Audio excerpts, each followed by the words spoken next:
Hi, this is John Girardi with Right to Life of Central California, bringing you another in our daily series of videos, which we're producing every day during 40 Days for Life, the international campaign of prayer and presence outside abortion clinics throughout the country and around the world. If you want to learn more about our campaign here in Fresno, California, you can go to rtlcc.org or give us a call at 559-229-2229. Today we're going to talk about court packing. What does it mean? What impact could it have on abortion legislation?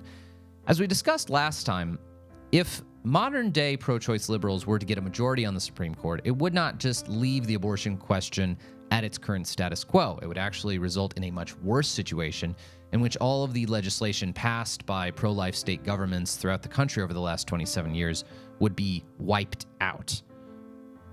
The Democrats are proposing to do pretty much exactly that if Vice President Biden wins the election and if the Democrats take a sizable enough majority in the United States Senate. Basically, what they want to do is increase the total number of justices on the Supreme Court, adding, let's say, 4 new seats, which would allow Vice President Biden and a Democrat-controlled Senate to nominate and confirm 4 new liberal justices to the court. This would change the power dynamic on the Supreme Court. Instead of a 6-3 majority for Republican appointees, we would have a 7-6 majority for Democrat appointees. Packing the Supreme Court is a more or less unprecedented thing in American history.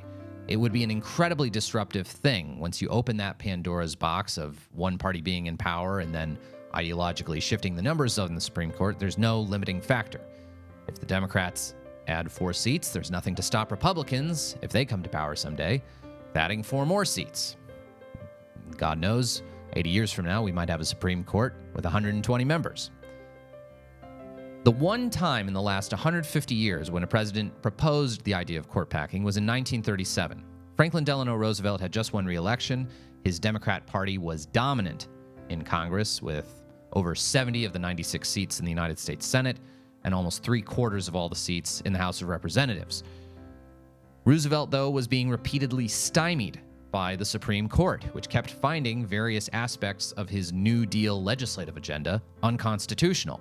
So, Roosevelt, a man of action, introduced legislation to increase the number of justices on the Supreme Court, to add 6 new seats to the Supreme Court, presumably with him nominating all of those 6 new seats, ideologically packing the court with New Dealers favorable to his proposals.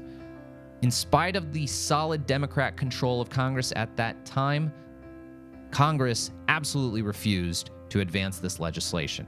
In fact, many of the Democrat leaders in Congress thought it was a tyrannical and horrific proposal by Roosevelt, basically something that would so violently upset the norms of American constitutional government that many of them hoped that their thorough rejection of this proposal would lead to such a thing never being contemplated ever again. That's how furiously even Democrats in his own party stood up to Franklin Roosevelt when he proposed this in the 1930s. Nevertheless, the Democrats think that this is justified. They look at Neil Gorsuch being on the Supreme Court and they think he is illegitimate because of how Republican senators held Antonin Scalia's seat open for almost the entire final year of President Obama's presidency, preventing him from getting his nominee, Merrick Garland, confirmed to the Supreme Court. They look at Brett Kavanaugh and they think he's illegitimate, pointing to the allegations of sexual misconduct that were made against him. And now they are looking at Judge Barrett, whose confirmation to the Supreme Court is pending. They think she will be illegitimate because of the very narrow window in which the Republicans are trying to get her confirmed to Ruth Bader Ginsburg's old seat.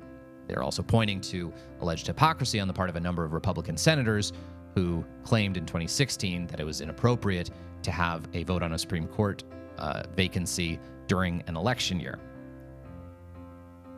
As a result, it makes this election really, really important. One, for the sake of pro-life public policy, if the Democrats take a dominant lead in the Senate and if they win the presidency, we could see not only the status quo of legalized abortion remaining, but we could also see pro-life laws passed by state legislatures around the country completely wiped out. Whereas, if that doesn't happen, if either the Democrats don't take a very sizable majority in the Senate, if Republicans hold on to the Senate, or if Republicans hold on to the White House, if there isn't unified Democrat control, then at the very least, the Supreme Court will remain as is at 9 votes. For my sake, I hope that the Supreme Court remains at 9 and that a 6-3 majority will very soon overturn Roe versus Wade. For all of that, I'm John Girardi with Right to Life of Central California.